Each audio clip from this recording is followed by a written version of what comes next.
You're listening to the Religion Unplugged podcast. I'm Matthew Peterson, editor of the show. If the learned and worldly wise men of this age were to allow mankind to inhale the fragrance of fellowship and love, every understanding heart would apprehend the meaning of true liberty and discover the secret of undisturbed peace and absolute composure. Those words were penned 200 years ago by Bahá'u'lláh, the founder of the Baha'i faith. It was for words like these and other beliefs deemed heretical that Bahá'u'lláh spent much of his life being tortured and imprisoned. The Baha'i faith is known for being a religion of peace, teaching the oneness of all humanity, the truths found in all religions, and the equality of men and women. Today, the Baha'i faith has over 5 million members worldwide, many of whom are persecuted, particularly in Islamic-ruled nations. Iran, currently in the midst of its own international conflict, holds 300,000 of these Baha'is. And much like their leader, Baha'is living in Iran face imprisonment for practicing their faith. A new film entitled Cast Away the Clouds tells the story of a Baha'i woman falling in love with a Muslim man right in the middle of turbulent Iran. Religion Unplugged's culture critic Joseph Holmes spoke with the director of Cast Away the Clouds, Mary Darling, about why she wanted to make the film, her own journey with the Baha'i faith, and the unity and conversations she hopes will come about as a result of its release. The film is not yet available on streaming, but is being screened in New York City at the end of this week, after which it will be screened in many large cities across the U.S. For more information on how to see the film, you can visit castasidetheclouds.com. Here's Mary. Hello everyone, I'm Joseph Holmes, film and culture critic for Religion Unplugged. I'm here today with a very special guest, Mary Darling. She is a film and television producer and is the CEO and co-owner of West Wind Pictures. Her credits include Little Mosque on the Prairie, Exemplar, and her latest film, Cast Aside the Clouds, which she directed and co-wrote, is about forbidden romance between an Iranian Muslim and Baha'i woman. Mary, welcome to the show. Thank you, Joseph. It's a pleasure to be here with you. Definitely a pleasure for me to talk to you as well. Obviously, I'm very blessed. I get to, in my capacity at Religion Unplugged, I get to talk to a lot of really cool people making, projects and talk about topics that I otherwise wouldn't get to do. So I'm very, very excited to talk to you. Fabulous. But, there's a lot to talk about. So yes, there is. Definitely. So first, talking about you. What got you into the film industry in general? When did you always want to make movies? It's always something for me, just giving a little context, people who are religious getting into movie and TV industry, it sometimes seems more rare. And it's specifically more rare when it's a religious minority. And so I'm wondering or interested in talking about those topics. So what got you interested in the magic of movies? that's a good question, actually. It makes me think, because what I really love is story. I really love stories. I've always loved stories. Even when I was a kid, my dad would do like the ventriloquist thing with a little puppet with me, and I was captivated. In fact, I just found a picture of me with him, watching him do this crazy thing. And I loved it. And then in high school, I became very prolific writer. I loved writing. And then I got involved in my high school drama thing, fell in love with theater. And really my first love was always theater. I loved the live aspect. I loved the stories. I loved the risk of it, that anything could go wrong. And that, I think, just that natural interest in story had me thinking, well, then how do you reach more people, or how do you tell stories more effectively? And so that's always been something that's been in my mind, and sort of naturally led me into the world of film and television, because you can just reach more people. Although it's different than theater, I love that, ability to breathe the same air and have that risk on stage. There's something most people don't know, that behind the scenes when you're making something, it's also very complicated, a lot of moving parts.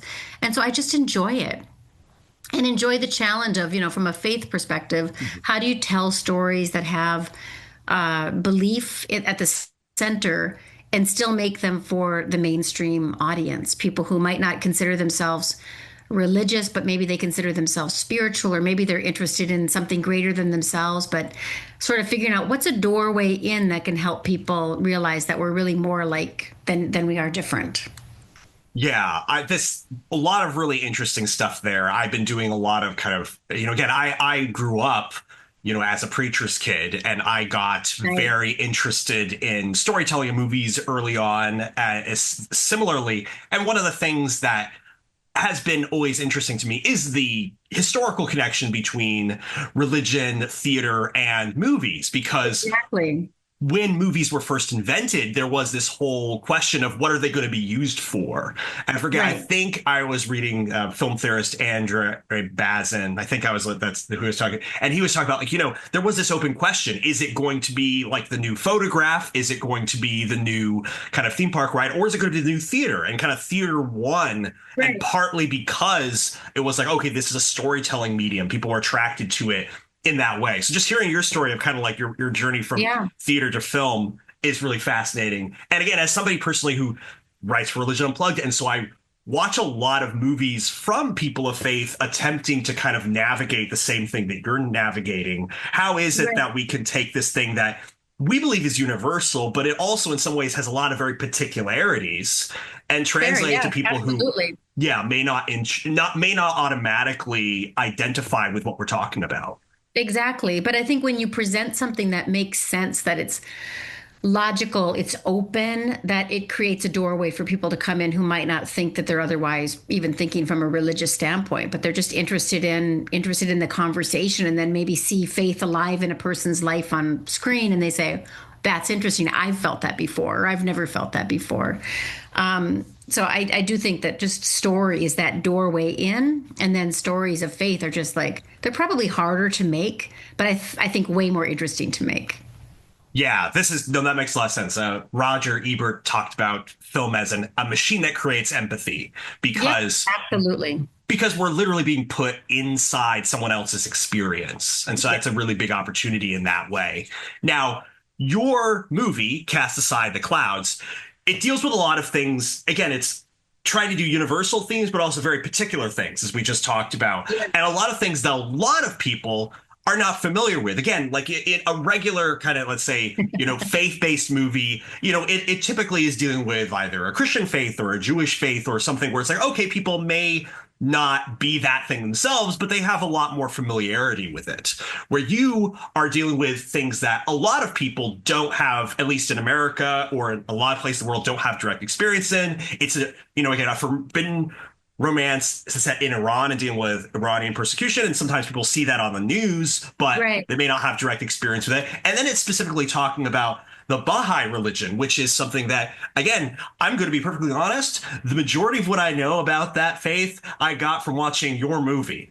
And so, and so, so tell me, let's start from the beginning. What was your inspiration and desire to do a movie? First, give a little snapshot of the movie, what the movie is about for people, and what inspired you to first say, this is the story I want to tell, talk about these themes in this way. Yeah, absolutely. Well, the thing that inspired us, so my husband and I wrote the film. What inspired us was a friend of mine gave me a book that was written by a Persian woman in Iran called Utab. And that book, although we couldn't directly translate it to film because it was a very sort of inside book, inside of a person's mind, I couldn't figure out how to adapt it properly. But we do credit it as inspiring the film because it's a story of a young Baha'i woman who falls in love with a Muslim man, and just sort of what that means inside of Iran. And so we struggled over what that story could be if we thought about it today in today's context, and came up with this film after a lot of consultation and talking to a lot of Persians, frankly. But as a young woman, when I was 18 years old, somebody mentioned the Baha'i faith to me after I had done an extensive search in religion when I was in high school. I went to the Jewish temple and the mosque and the Buddhist temple, and I talked to congregants and I talked to their clerics, and I said, so why do you believe in this? And in every case, first I realized a lot of people don't know very much about their religion, that they sort of take it on because their parents believed that, and so you're this because your parents were that, but that it seemed like people weren't asking very big questions back to what is this that I believe in, or why do I identify as X, Y, or Z? And the other thing that I really learned in that exploration was how much more alike these religions are than they are different. And that really intrigued me. And so I went through that whole investigation in high school. Like, really, I realized I was probably a storyteller then. I had a big binder with all these different religions in it and my interviews and stuff. Binders full of religions. Binders of religions. That's my next show. Binders of religions. And yeah, and then later when I sort of closed that binder, I met this man who said he was a Baha'i. He said, I'm a Baha'i, and that means I believe in Bahá'u'lláh, something I, like you, had never heard of before. And when I began to investigate it, I realized that Baha'is believe that all of the religions are connected, that they're all really one common faith. We say that in the movie, like different chapters in a book, Layla says in the film. And that, or one mirror that's been shattered. Exactly. And that we all think that we have exactly the right piece and that that's the way. But at that time when I was a younger person, I also saw that religion had become a real divisive thing. And I was very curious about that. Why do people think, that this is the only way, or that I'm chosen and you're not? And I thought that can't be what it is. So at the same time in Iran, when I was 18 years old, there were executions of Baha'is happening. And I wanted to understand more about that because when I was 18, there was a 17-year-old who had been executed for teaching children's classes in Iran, which didn't make any sense to me at all. And I would say that story probably, Joseph, has stayed with me to this day. And many other people, obviously, go through all kinds of different persecution in their lives. But that particular story, because all that Mona, this young woman, had to do to not be executed was to say that she wasn't a Baha'i, that she didn't believe what she believed, and she would have been released, which is what happens in Iran now, even now today in 2026. So I became very curious about that, and I think have followed that persecution through all of my years. So when it came time and this book was put in front of me, I just thought, I think this is a story worth telling and figuring out how do we tell a love story, but it's like in the extreme mode of what's actually going on in Iran and how people assume that you should be kept apart, even though there's nothing actually forbidden about a Baha'i being with a Muslim, That's a very long-winded way to answer your question. But yeah, it's kind of that whole big circle, I think, that led me to say, this is the film that we're going to tell right now. This is the story that's worth telling right now. You start writing something 4 years ago and now it's on the screen, and it happens to be when things are really escalating again in Iran. And anytime that things really escalate in Iran, the persecution of the Baha'is worsen. So at this particular moment in history, for example, there's two cousins who are, there's more than that in prison, Baha'is in prison in Iran, going through torture and interrogation. But these two young cousins are being, they're going through what they call mock executions, where they basically get you ready as though they're going to kill you and then they don't. And it's just the most cruel form of torture. And so the fact that our film is coming out right at the same time is why we've also decided to premiere in these few cities that we're doing sort of a soft launch, I would say, in New York, LA, Chicago, and Washington, D.C., to bring attention to that, what's going on. Again, using story, which is such an open doorway for all of us to walk through to say, I don't know anything about this, but I can care about people, Yeah. That's really interesting. When I was watching the film and when I was kind of the Baha'i faith was being talked about, one of the things that I thought was really interesting about it is it did really feel like essentially a Middle Eastern religious articulation of sort of Western pluralism. This idea that, if you look at faiths, they're really more similar than they are different. And what matters is, are we being open and tolerant and kind to each other, not the certain details that divide us. And so that is really interesting that's kind of that sort of your journey to kind of appreciating that was that you're in a pluralistic context and looking and saying, actually, I think these are more similar than they're different. And then get introduced through the man who becomes your husband to, hey, actually we have a religion that essentially teaches that. Exactly. And that's really interesting. And would you say, again, Semena, I'm just completely unfamiliar with all the things. Yes, would you say that you converted, you are now part of the Baha'i faith now? Would you consider yourself that, or would you? Absolutely. Oh, okay, yeah. I'm a Baha'i. So when I was 18, I became a Baha'i. And what most people don't know is that Baha'is, I mean, there's Baha'is in Iran, but most of the Baha'is in the world are outside of Iran. The Baha'i faith is the second most widespread religion, second only to Christianity.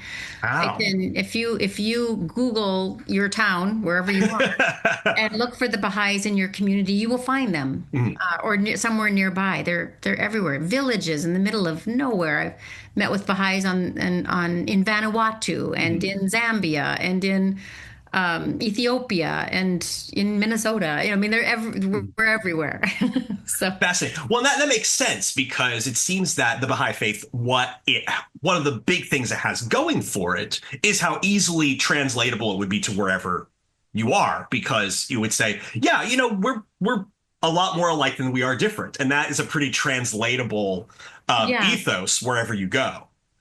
Well, absolutely. I mean, I think Baha'is would say that there's one God, there's one humanity, and that religion is an educational curriculum that helps us advance, that religion should really be the cause of the advancement of civilization.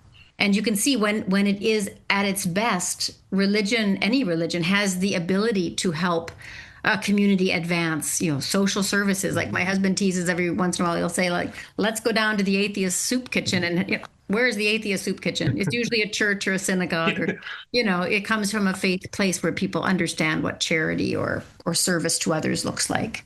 Yeah, Dan DeCento in a book, I haven't finished it yet, but called How God Works, talks about, he's like, look, I'm secular, I don't believe in the thing, but like I can look at this anthropologically, and what we see is that religion tends to be what it tends to do is it bridges the horizontal kind of relationship with a vertical relationship. And so people, I love that. Yeah, so we are able to, so we have one place, regular rituals where we are united around celebrating our highest values. And because we're all worshiping the same thing, we then become connected to each other.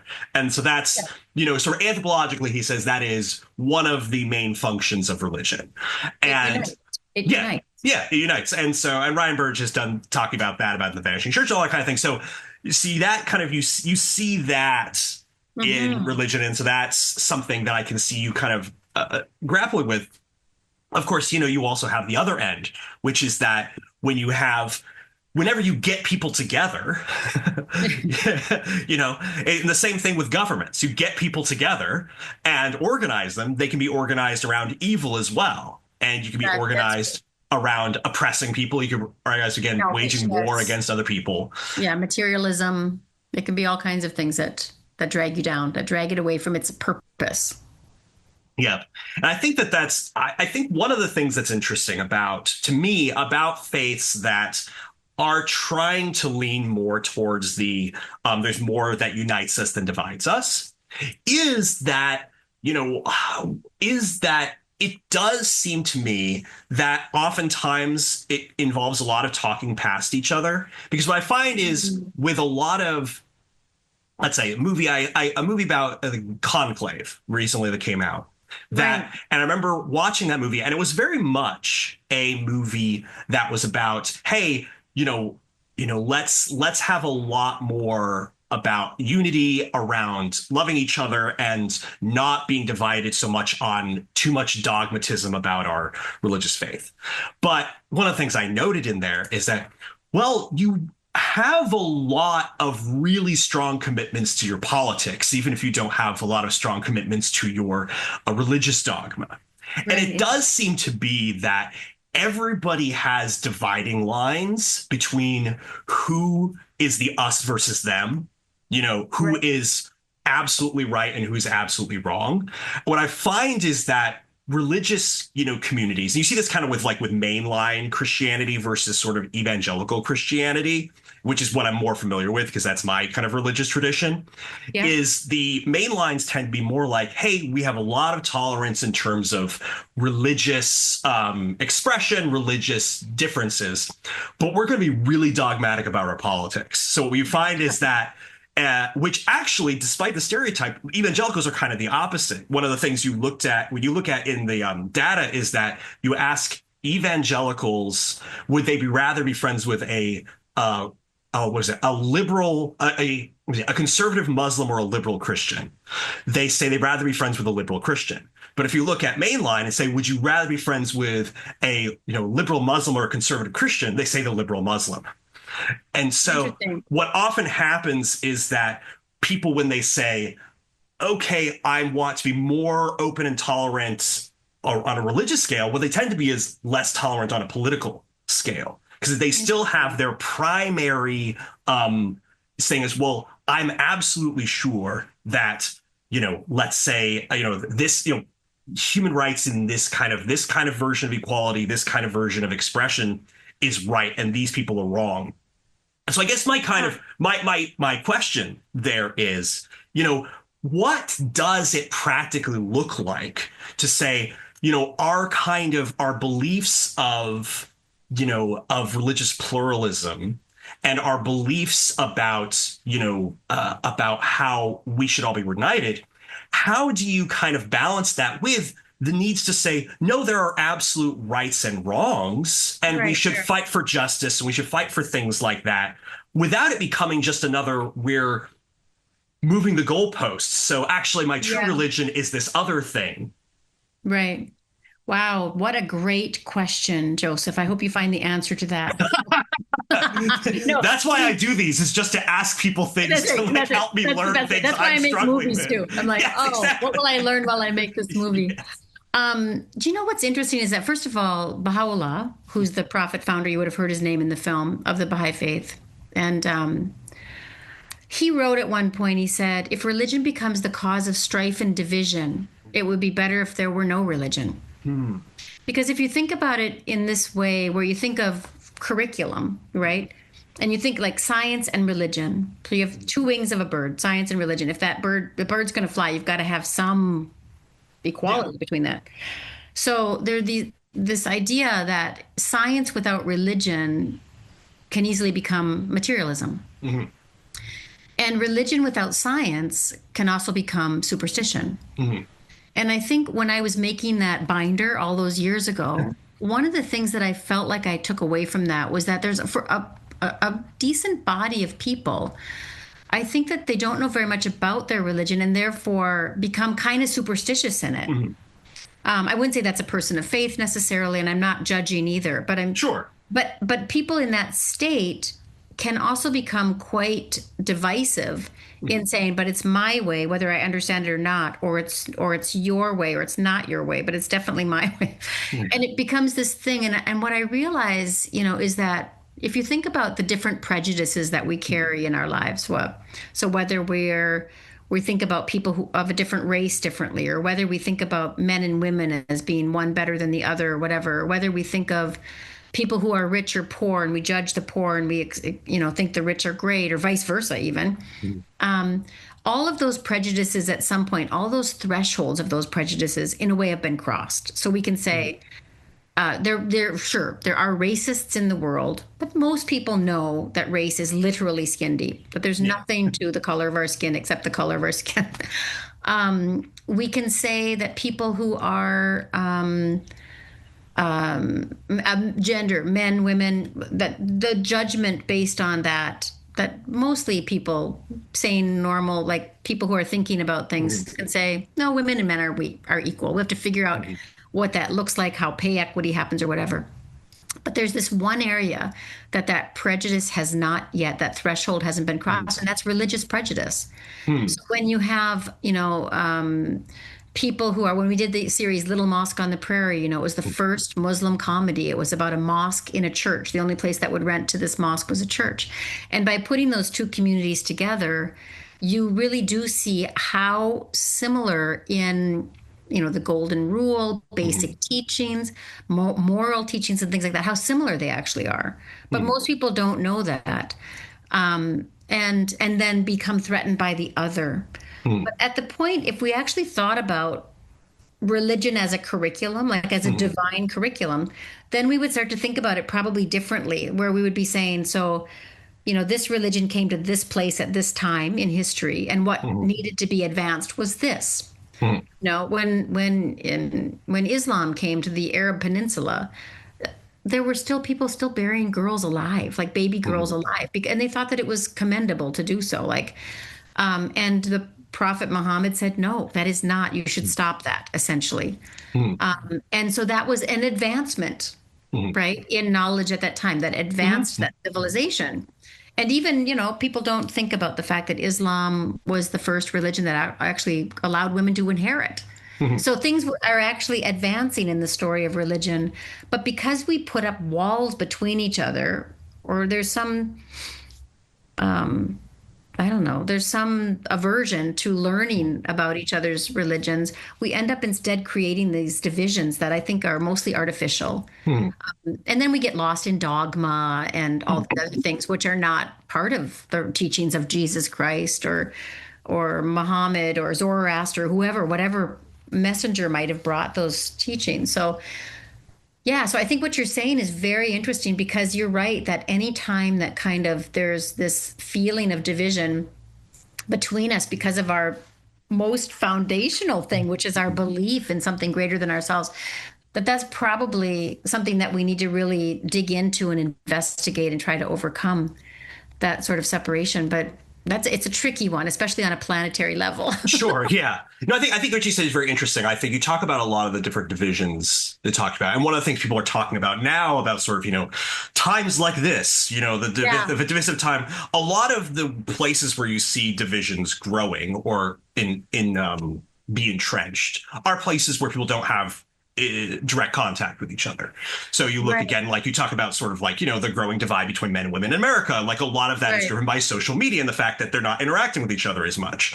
So politically, again, people are sorting into different states and different places. So they don't have as much personal interaction with each other. And again, it's not a universal truth, but it is something that it's like, it tends to be that people who encounter each other more have more, have a lot fewer prejudices against each other. And so that is certainly true in many contexts. Yeah. Yeah. But it is, again, and one of those things where sometimes that's not true. Again, sometimes, encountering somebody more or encountering a group of people more says, it's like, man, this sucks. This is really, really bad. Yeah. And sometimes truth has to be more important than unity. So, for example, again, the classic, really super safe example always is to bring up, Martin Luther King. And he was an incredibly divisive figure. Right. And a lot of times, he talked with a certain disdain about the annoying moderate liberals who were like, hey, stop being so divisive. Like, so let's create unity here. It's like, well, no, justice is more important than unity. And a lot of times in these conversations, what tends to happen is that we don't actually create more unity. We just move the goalposts about, well, no, this truth is actually important fighting for, not your truth. And so, you start to say, well, I mean, obviously, you say to the Christians or the Muslims and you say, well, your truths that, the divinity of Jesus or this truth is not actually what's important about your religion.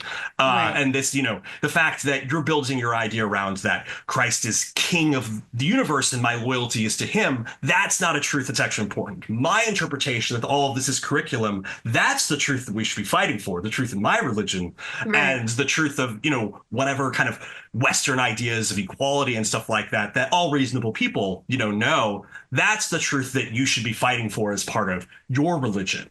And so I guess sort of my question is, when you're kind of how do you advance kind of beyond that stalemate where we're kind of just moving the goalposts about what's the truths that we should be fighting for, and which parts are, things that we can unify around? And I guess my question, kind of bring it back full circle so that, onto your area of expertise is how are you kind of trying to bridge those gaps in your storytelling of the movie?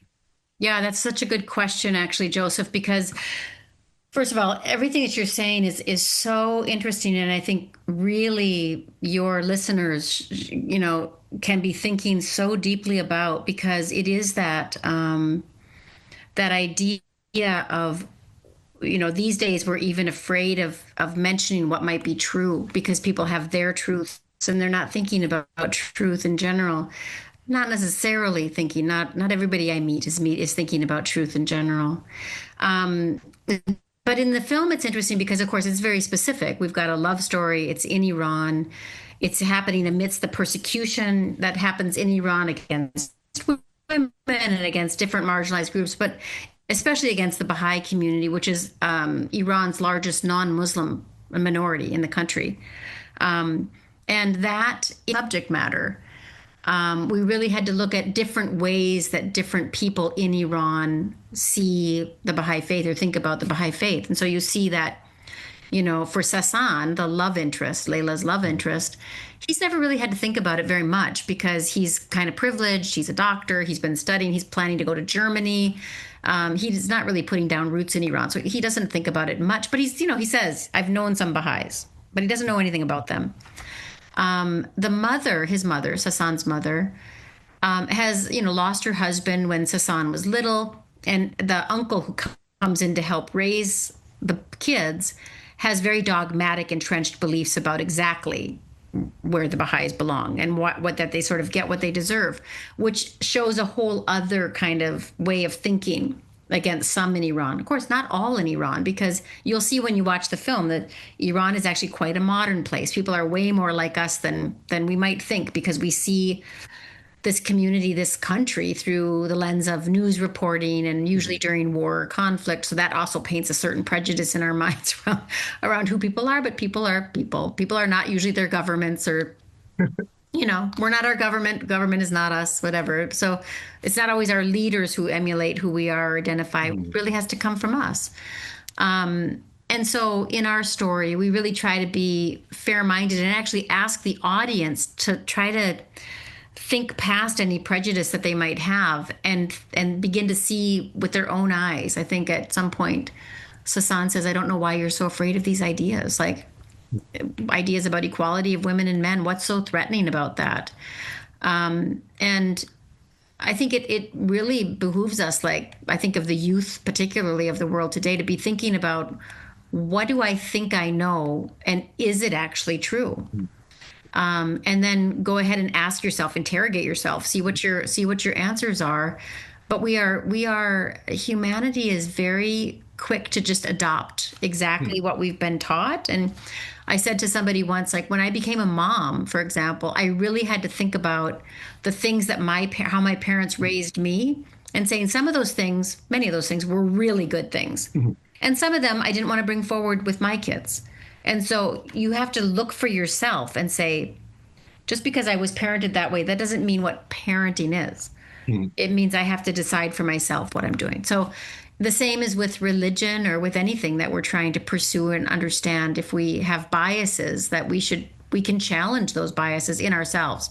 And it's okay to even say, listen, I have a natural bias towards whatever, and I'm going to really work on that, because it can't be fair if it's creating, this kind of division or even feelings of hatred or whatever.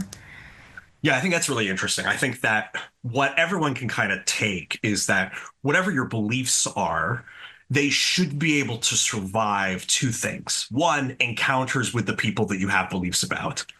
Right. And two, arguments and interrogation and investigation into. And so I think even in your own self. Inside, yeah, you can be internally or it can be, right, externally, but whatever, it has to be able to survive interrogation and encounter with reality and with other people. And I think that's really, I think that's cool what a good way to say it, Joseph. Thank you.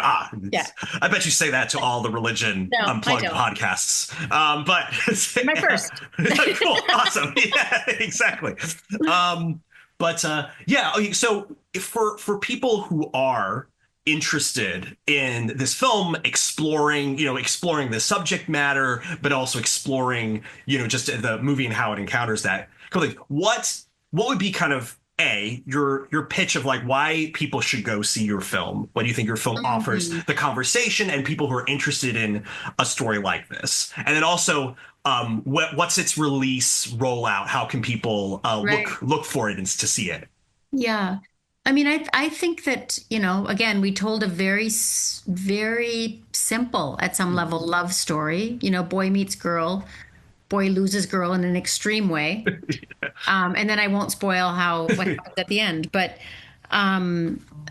that I think that the main takeaway is sort of in Sasan's journey in a way. Although it's Layla's story, Sasan is the one who's encountering something that he didn't know anything about, and he's having to sort of stand back and learn something new, or at least begin to understand why this persecution is happening, or why. And I think in telling that kind of very specific story around the Baha'is and the Muslims in Iran, that we're actually telling a story that I did a documentary a few years ago about the Rohingya in Myanmar and the genocide that took them, so many of them, to Bangladesh. And it's the same kind of thing where people are targeted simply because of their beliefs, and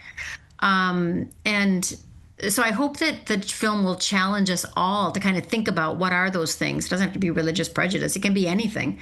What are those things that we need to challenge in ourselves? I mean, if we're thinking about what's going on in the world today as kind of the disintegration of the current models of institutions or structures or the rest of it, often if you look at the cycles in the world, like winter, spring, summer, fall, spring is the time of new growth, summer is a flourishing, fall is when things begin to deteriorate, and winter it's dormant. And in a way, we're in this time of disintegration. We see that things are, we need to be thinking about global institutions, for example, like no one country can solve climate crisis. We're going to have to figure out how we get together to do that. But also just, this time of disintegration, you also know that when winter is ending and spring is coming, that you can't stop it. And that there's also new ways of thinking, new ways of being that are coming into existence, even though we might not see them yet. We can trust, because of the cycles and that we know exist, that there's goodness also coming. We don't seem to focus on that very much in the media, unfortunately, the really good things that are happening in the world. The caste system is starting to falter in India in some areas. Africa education, focus on education is beginning to really flourish. And from a spiritual standpoint, at some level, they're so far ahead of us. But we don't tell these stories. So I think that we should be, I hope that we end with an audience feeling like, okay, I know that that's happening now for that population in Iran. But also there's a degree of hope, in coming together in love, in trying to pursue something together, to grow community together. Yeah, so I know it's a big ask for a single film, one big ask for one small film, but I do think it's... You can nudge things like forward a little bit. Yeah, it's sort of entering that into the discourse to say, if we can let go of some of our prejudices and superstitions and assumptions and begin to work together in groups, ever widening groups at the grassroots, there's real hope. Because I don't think, we always protest and think that the leaders have some answer to what the problems are that they don't. So we have to figure out how we work together. Baha'is, Buddhists, Christians, Jews, Muslims, you name it. The more we can be in proximity together, the more we will find answers to the problems that are really, we're up against right now on the planet. And they're serious problems.